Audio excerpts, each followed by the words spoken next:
I live in the house I designed, paid for, and built from the ground up. But every dinner, I eat alone at the corner of the kitchen plastic plate, bent fork, while my son lounges in the living room, feet on the table, calling me a burden. I don't argue. I just quietly put on my jacket and drive strangers around for tips. My name is Margaret Hayes. Most people just call me Maggie. For 32 years, I worked as a school district accountant in Aurora, Colorado. I managed budgets bigger than most people's mortgages. But when I retired at 62, my life shrank down to the kitchen corner of the house I built. I bought this lot in 1994 with a $30,000 down payment from my teaching pension. Frank, my husband, was working construction at the time. And while he hammered the beams, I handled the loans, the contracts, the paperwork. Every brick of this 2-story colonial was signed, sealed, and stressed over by me. We raised our son Josh here, had birthdays here, buried a dog and planted a tree in the backyard. And now I'm treated like a long-term guest. Frank spends most of his time on the recliner, remote in one hand, beer in the other. Josh moved back in 2 years ago with his wife, Kelly, after they needed space to figure things out. That was supposed to be temporary. It's been 27 months. I gave them the master bedroom. I thought it was the kind thing to do. Now they act like I've overstayed my welcome. They eat dinner at the main table, laughing over takeout and cocktails. I eat 15 feet away, on a folding chair by the pantry, with mismatched plastic cutlery, pretending not to hear when they turn the volume up on the TV. Once, I suggested we all sit down together for a Sunday lunch, like we used to. Josh rolled his eyes. Mom, you don't have to make everything weird. That was the end of that. These days, I don't say much. I wake up early, sweep the front porch, make my own tea, and when the air gets too thick with silence or sideways glances, I grab my keys, pull up the Uber app, and drive. It's easier to take care of strangers. At least they say thank you. It started small. Frank began locking the liquor cabinet not because I drank, but just in case company came over. Josh installed a digital thermostat and set the house to 68 degrees. Too hot wastes energy, he said, as I sat shivering under a throw blanket, fingers stiff from the chill. Kelly started using phrases like, "We need space," and "This is our home too now," even though her name wasn't on the deed or the bills. Then came the calendar. Kelly taped it to the fridge, a big whiteboard with color-coded notes for everyone in the house except me. Doctor's appointments for Josh, yoga for Kelly, poker night for Frank. My section was blank. Not even a Margaret grocery run, as if I had stopped existing in time. Meals became more formal, for them. Frank would grill steak. Kelly would make salads. Josh would pour wine. I wasn't invited. If I made soup or pasta, no one touched it. They'd order Thai food instead and leave the dishes for me to clean up. Once, I came home from a drive and found my lasagna untouched on the counter cold, drying out under the foil. No note, no explanation. That night, I ate it alone in the garage, sitting on an overturned milk crate. Josh caught me one morning folding laundry in the living room and said, "Mom, can you not go through our stuff? It's kind of invasive." It was his t-shirt, mixed in with the towels. I didn't respond. Instead, I started doing my own laundry at 6 a.m. Before anyone woke up. I stopped baking banana bread. I stopped asking how everyone's day went. I stopped saying goodnight. I began moving quieter, like a ghost that wasn't sure she still belonged. And then came the night I found the email thread between Frank and a real estate broker. Subject, transferring house title son involved. I read it twice. That was the moment I knew. They weren't just pushing me aside. They were getting ready to erase me. 2 days after I read the email, I pretended nothing had changed. I made eggs for myself, cleaned the upstairs bathroom, drove 3 Uber rides before noon. I even stopped at the farmer's market and bought fresh peaches, Frank's favorite. Old habits die slower than people's loyalty, I guess. That evening, the house was buzzing with activity. Josh had friends over loud, bearded men who called me ma'am and asked if I was the cleaning lady. Kelly offered them drinks while I stood in the kitchen, ignored, slicing peaches into a bowl no one would eat from. Then I overheard it. Josh, laughing in the living room. "Yeah. Dad's signing over the title next week. It's just paperwork once it's done. We can finally refinance and make the nursery." Nursery. I stood frozen. That room, my sewing room, the one with the windows I picked for the morning sun. That was the nursery now. I stepped into the hallway and stared at them. Frank caught my eye, then looked away. He said nothing. No one said anything. I went back into the kitchen and rinsed the peaches under cold water, even though they were already clean. Later that night, I asked Frank, "You're transferring the house." He sighed. Didn't meet my eyes. "It's just for the bank," he mumbled. "Josh and Kelly need equity to qualify for the baby. You know, the future." "The future," I repeated. "And me," he shrugged. "You'll always be taken care of." That's when I realized taken care of was just another way of saying put somewhere convenient. That night, I didn't sleep in my bed. I sat in the laundry room, surrounded by fabric softener and broken promises, wondering how long I'd been living in a house where no one planned to make space for me anymore. And I knew if I didn't act now, there'd be nothing left of me in these walls, not even a name on the deed. I didn't confront Frank. I didn't scream, cry, or threaten. Instead, I opened the filing cabinet in the garage and pulled out the manila folders I hadn't touched in years. Mortgage records, property tax bills, the original purchase agreement with both our names, my bank statements showing decades of payments, receipts for the kitchen remodel I paid for in cash, the flood insurance I renewed every year. I laid them out on the dining table at 3 a.m. like a battlefield map. Then I bought a lockbox, small, black, fireproof. It felt ridiculous, like something out of a crime show. But I needed a place to put my proof. Not for them. For me. The next morning, I drove straight to a UPS store and opened a P.O. box under my name. Frank didn't need to know. Neither did Josh. From now on, anything that mattered came to me and me alone. I opened a new checking account at a credit union across town, transferred my pension payments, changed my Amazon delivery address, set up digital receipts to go straight to a private email I hadn't used since 2009. It felt exhilarating, like reclaiming a part of myself I'd boxed up and labeled irrelevant. I started tutoring again, virtual sessions, just a few hours a week. Algebra, financial literacy, SAT prep. The kids didn't know I was 64. They just knew I showed up on time and explained things better than YouTube. My first $200 check came in the mail 2 weeks later. I didn't spend it. I folded it neatly and placed it in the lockbox on top of the deed copy and my wedding ring, which I'd quietly removed that morning while folding laundry. That evening, Josh laughed at something on TV and yelled, "Mom, can you grab snacks?" I looked at him and smiled. In a minute, but I never went. Instead, I walked outside and stood in the backyard, watching the house I built glow warm behind me. They still thought I was small, quiet, easy to move around. But I had just started building something they couldn't see, and it wasn't a nursery. It was a Tuesday afternoon when the envelope arrived.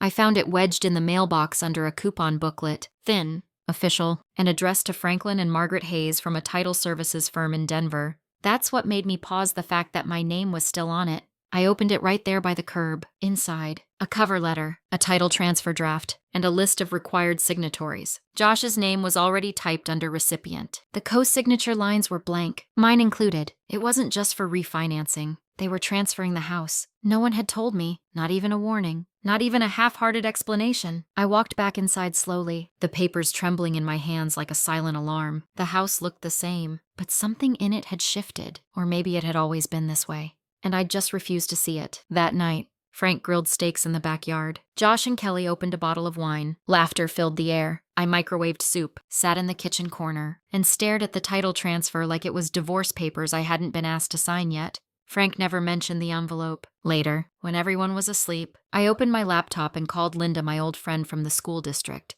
now working at the Arapahoe County Clerk's office. "Hey, Maggie," she said, voice warm but tired. "Everything all right?" "Not really," I said. "I need to know if there's been any ownership change filed on our property. 1060 Red Elm Drive." I heard typing, then a long pause. "There's a pending title reassignment submitted last week," she said, choosing her words carefully. "Still under review, but it's flagged as a full ownership transfer to Joshua Hayes." My throat clenched. Without my signature. Frank listed himself as sole owner, claims the house was inherited prior to marriage. I sat in stunned silence. "That's a lie." Linda exhaled sharply. "Yeah. It's also fraud. Do you need a referral to someone legal?" "I already know who I'm calling," I said. "Thank you, Linda." I didn't sleep that night. I couldn't. I sat on the laundry room floor, surrounded by towels, bleach, and betrayal. My name erased from my own life. I stared at the vent in the ceiling, wondering how long they'd been planning it. Weeks, months. By morning, I had a legal pad full of notes. Call a real estate attorney. Print every bank statement from 1994 to 2002.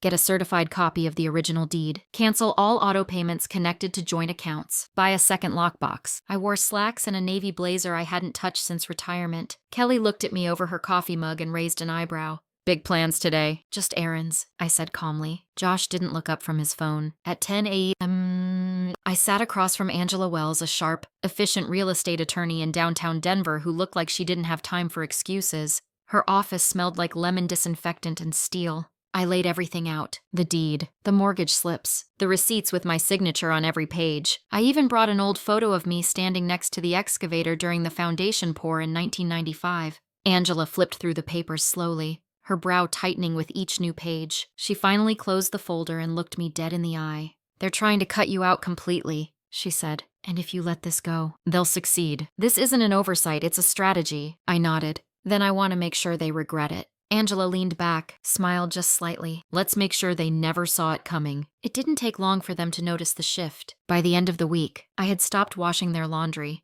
I didn't clean up the dishes they left in the sink. I didn't refill the paper towels or pick up Josh's dry cleaning. I moved my belongings from the basement laundry closet to the upstairs guest room and closed the door behind me. No one said anything the first 2 days. Then Frank cornered me while I was trimming the hedges out front. "What's with the attitude lately?" he asked, trying to keep his voice casual, but I could hear the tightness behind it. "I'm just creating some space," I replied. "You seem to think I needed it." He blinked, then scoffed. "Don't get dramatic." I didn't answer. I didn't need to. That night, I tried to log into our joint checking account, access denied. The bank app returned an unauthorized user error. My name was still listed on the account, but I couldn't view transactions, make transfers, or even see the balance. I called the bank the next morning. "Yes, ma'am," the representative said carefully. "Online access for your profile has been disabled by another account holder. I would need to appear in person with Frank to reinstate access." I didn't bother. Instead, I moved the rest of my pension into the credit union account I had opened weeks before. I rerouted all incoming payments, canceled subscriptions linked to joint cards, and signed up for a budgeting app under a new email. 2 days later, I woke up to a 63-degree thermostat and a locked snack drawer in the fridge. Kelly's reason: we're trying to stay healthy. The guest room I had claimed was suddenly needed for her sister, who was visiting for the weekend. My suitcase had been placed outside the door. No one knocked. No one asked. Inside was a yellow post-it note. "Mom, this just makes more sense for everyone. Hope you understand." I didn't tear it in half. I burned it in the fireplace that night. Frank's words grew sharper. He no longer looked at me during dinner. If he did speak, it was through passive-aggressive barbs like, "Guess some people just like to complicate things." You'd think after all these years, you'd want to make life easier for your own son. Maybe it's time to talk about assisted living. That might be better for you and for the baby. The baby. As if that unborn child had more ownership in this house than I did. One afternoon, Josh stood outside the garage while I was unloading groceries I had paid for. He crossed his arms and said, "Mom, we've been really patient, but this tension, it's affecting everything. You're turning this house toxic." I stared at him. "Toxic? You know what I mean?" "Kelly's stressed. Dad's fed up. The baby doesn't need this kind of energy." "The baby. Again. I see," I said calmly. "So what do you want? For me to just vanish?" Josh shrugged. "I think we all need to think about long-term solutions for everyone's peace." That night, I drove until midnight, parked in a Target parking lot, and watched the empty carts roll across the asphalt. I thought about how easy it would be to just disappear, start over somewhere far away, let them rot in the house they stole. But I didn't vanish. I met with Angela the next day. She listened without interrupting as I laid out everything: the revoked access, the financial games, the Cold War of silence. "This is more than real estate now," she said quietly. "They're isolating you. It's textbook coercion. If they push harder, I'll draft an emergency motion." That night, when I returned home, the basement mattress had been flipped upright and leaned against the wall. My bedding was gone. A folded stack of baby clothes sat where my pillows used to be. Kelly looked up and smiled like it was all perfectly normal. "We're setting up the nursery. Hope that's okay." I didn't respond. I just walked into the garage and slept in my car. But in the dark, I smiled to myself. They thought I was being erased, but I was already writing the final chapter. And this time, it would be mine alone. I couldn't keep sleeping in my car. The cold was creeping into my joints, and the ache in my lower back reminded me I wasn't 35 anymore. So I found refuge at the public library. During the day, I'd park in the back lot,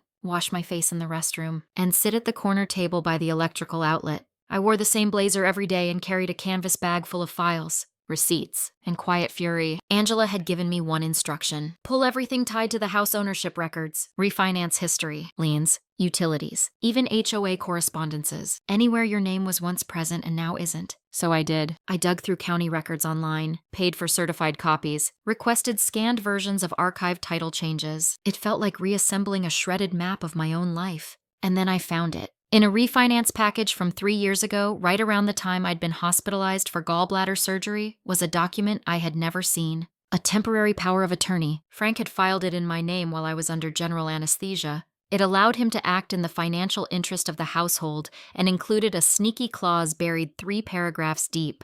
Authorization to adjust asset ownership structure for financial optimization. Angela read it twice, then leaned back in her chair. "This is dangerous," she said. "It's legally shaky, but enough to let him remove your name from certain filings if the lender didn't ask too many questions. I swallowed hard. He forged my authority while I was unconscious. She nodded. And likely used it to make major changes. We launched a lien search that same afternoon. The results hit like a hammer. 18 months ago, Frank had taken out a second mortgage on the house. Amount, $250, 000. Purpose, business development capital. Lender, a private equity-backed bank notorious for approving risky debt. Borrower, Franklin Hayes, sole applicant. No mention of me. Angela looked stunned. This explains why they're so desperate to transfer the house to Josh. If Frank dies or defaults, this place is toast. They're using your name as collateral while trying to write you out of the ending. I took the printed documents home, placed them on the dining table during breakfast. Frank walked in, saw them, and stopped mid-step. He stared for a second, then poured his coffee without saying a word. Josh came down a few minutes later.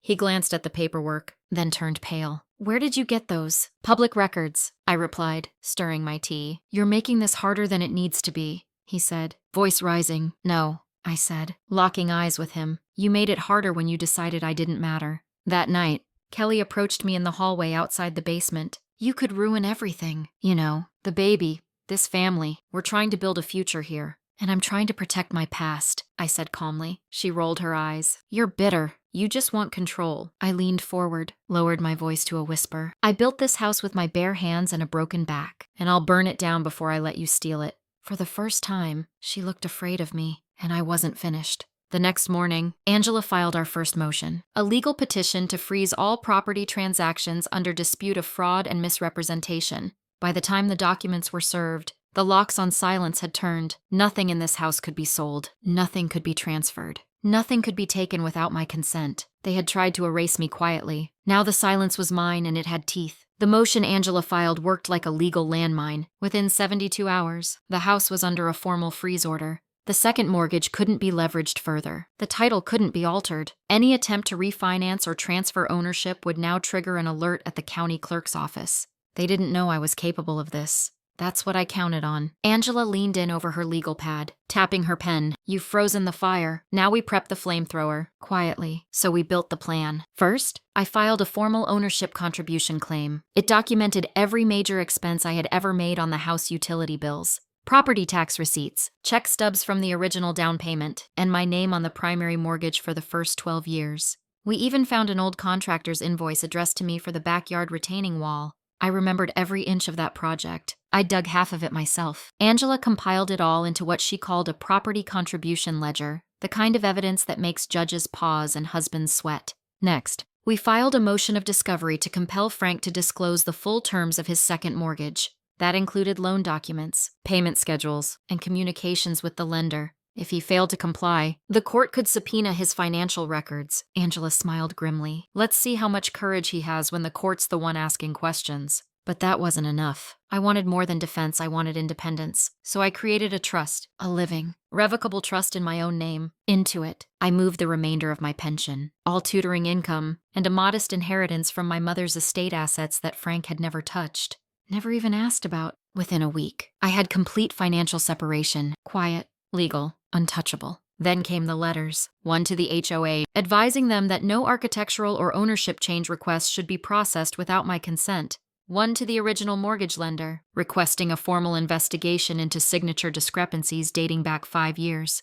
And one to Frank. His letter was short. You taught me that silence is survival, but now I've learned silence can also be strategy. Hope you're ready for what happens next. I slipped it under his whiskey glass one evening while he watched TV. That night, they held a family meeting in the living room. I wasn't invited, but I stood just above them on the stairwell, quiet as a shadow. Josh, she's going nuclear. She wants the house, the money, everything. Kelly, she's making us look like monsters. Frank didn't speak for a long time. Then, finally, she's not bluffing. She's got the documents. The freeze order is real. Josh exhaled sharply. So what? We give up, Frank sighed. No, we wait and pray she doesn't take it public. But it was too late for that. The next morning, I met Nora, a former student I used to tutor in accounting. She was now a journalist at the Denver Independent, covering real estate fraud and elder financial abuse. We met off the record. I brought redacted documents, refinance schedules, title transfers, the shady power of attorney. She didn't say much, just listened, took notes, and finally said, "You know how many women I talk to who don't have proof?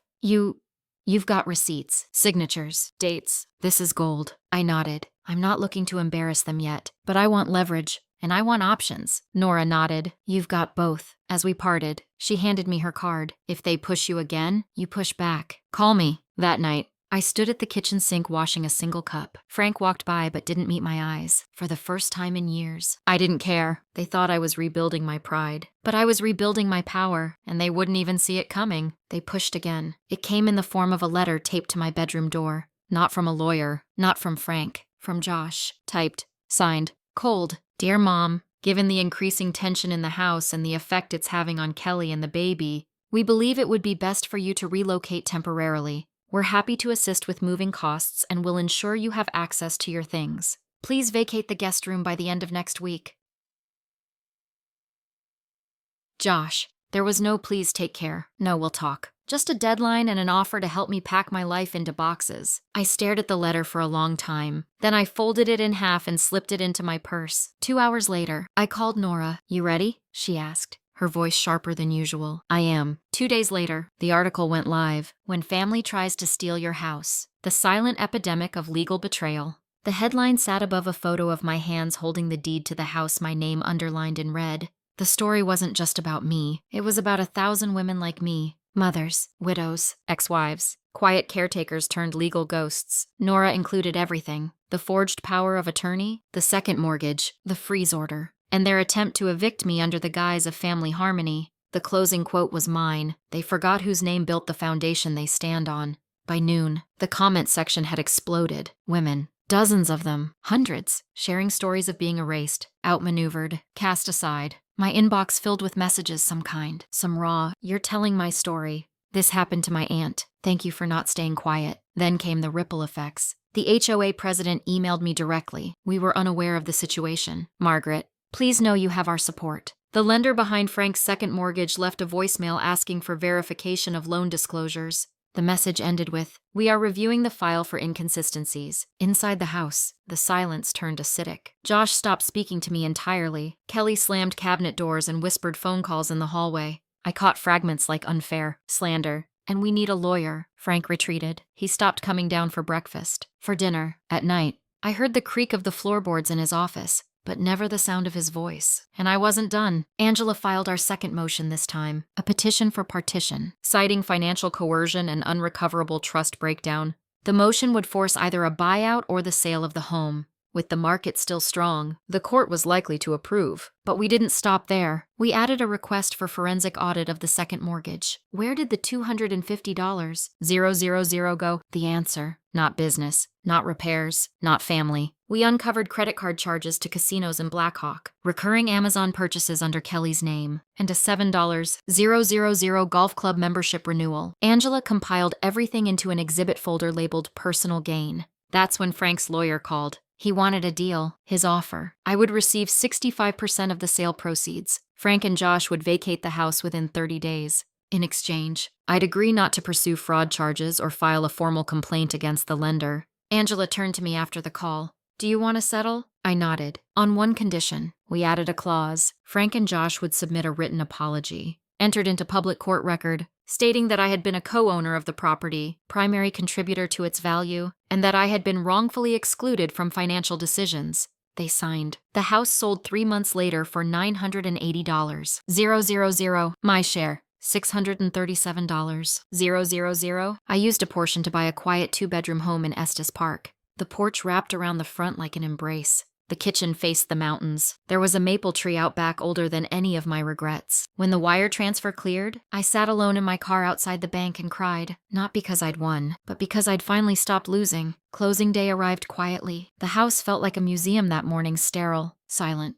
full of objects no one wanted to claim. I walked the halls once more, not to mourn but to mark the ending. The dent in the stair rail from Josh's toy truck. The cracked tile in the foyer Frank never replaced. The faded wallpaper I picked in 2004, still clinging behind a bookcase we never moved. I didn't touch anything. I didn't straighten or clean. It wasn't mine to fix anymore. Angela pulled up at 9:45 a.m. sharp. She stepped out in a gray pantsuit, holding a folder and 2 cups of coffee. Frank signed early this morning, she said, handing me one. Dropped the keys with the buyer's agent. No issues. And Josh? I asked. Angela raised a brow. He left sometime last night. Neighbor saw him load a duffel bag into his car and drive off. Didn't say a word. Somehow, I was relieved. No goodbyes meant no guilt, no chance to wound or be wounded again. We entered the house together for the final walkthrough. The new buyers, a young couple with a toddler, were due to arrive in an hour. I had left a note for them on the counter, handwritten, warm, impersonal. Welcome home. May this house give you peace and joy.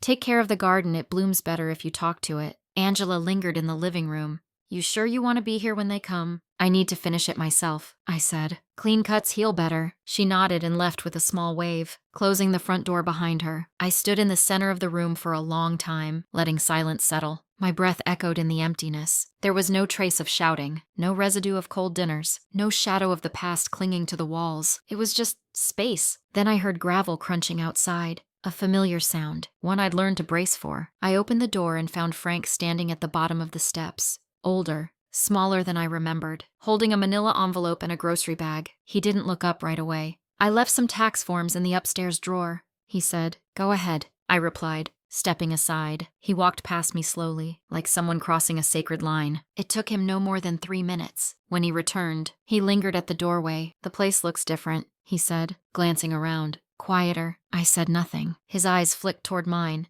but only for a second. So, you're really moving up to Estes Park? I already did, I said. He nodded, almost impressed. Josh blames me, says I shouldn't have dragged him into everything. He's not wrong, Frank sighed. I thought I could control it. I thought if we handled it quickly, quietly, it wouldn't hurt anyone. You didn't want it to hurt you, I said. You didn't think twice about me. A long pause. Then, I read your quote in the article. I meant every word. He looked down, fidgeting with the envelope. I used to think being the breadwinner meant I was the builder. But you built this place. You made it a home, and we treated you like a guest in it. You treated me like a ghost. He swallowed. You were always stronger than me. I just didn't know how to say that without resenting it. I didn't respond. I didn't need to. The truth had already been written on deeds, in court transcripts, across every bruise on my trust. He stepped off the porch, turned once more. I hope you find peace up there. I held his gaze. I already did. He walked away without another word. When I closed the door behind him, it didn't feel like loss. It felt like punctuation. The chapter was over, and I was still here. It had been 3 weeks since I walked away from the house and everything in it.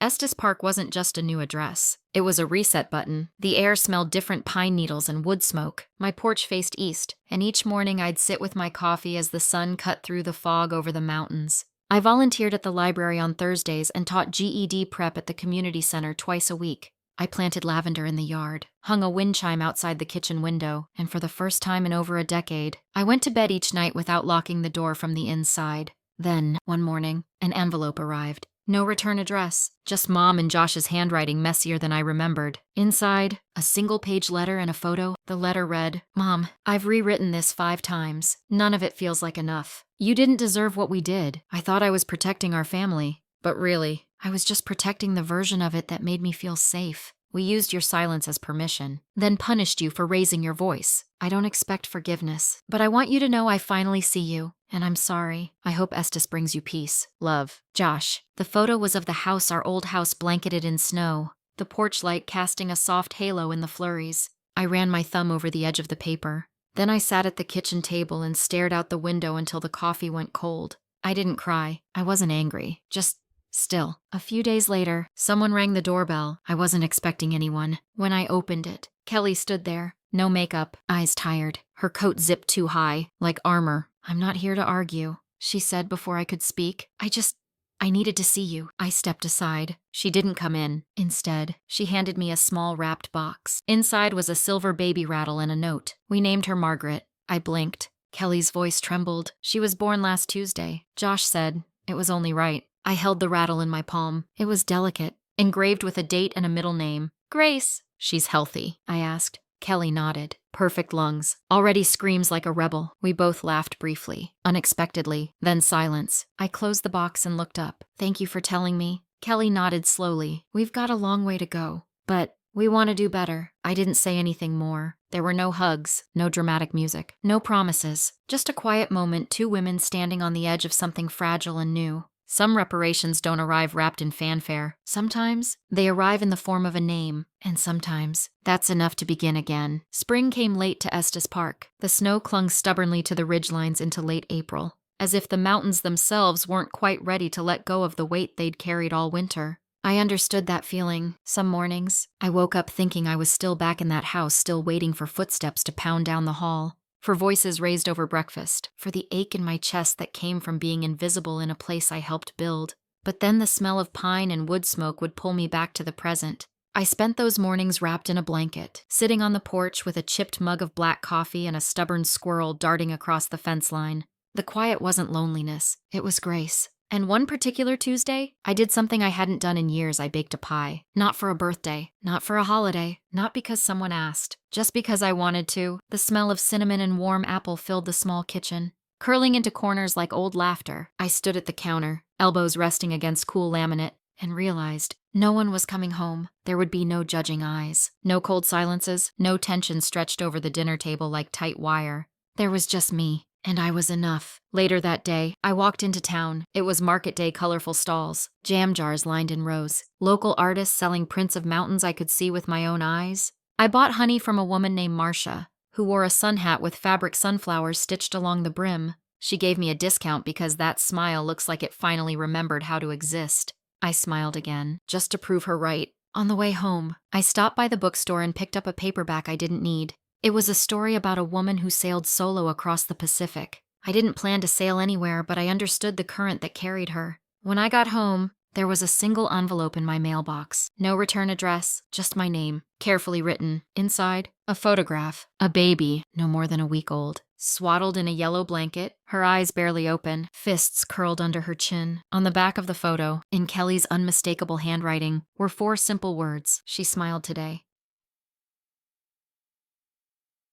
No apology, no request, just a moment shared across silence. I placed the photo on my kitchen shelf, beside the old wind-up clock that no longer worked. I didn't frame it. I didn't text back. I didn't need to. That night, I stood in my backyard as the sun slipped behind the mountains. One by one, porch lights blinked on down in the valley, tiny stars in the fabric of a town I was finally part of. I thought of the house I left, of Frank's silence, Josh's letter, Kelly's tired eyes, of all the noise I once thought I had to absorb just to survive. But this was mine. This quiet, this space, this life stitched together not from what was taken but from what I chose to keep.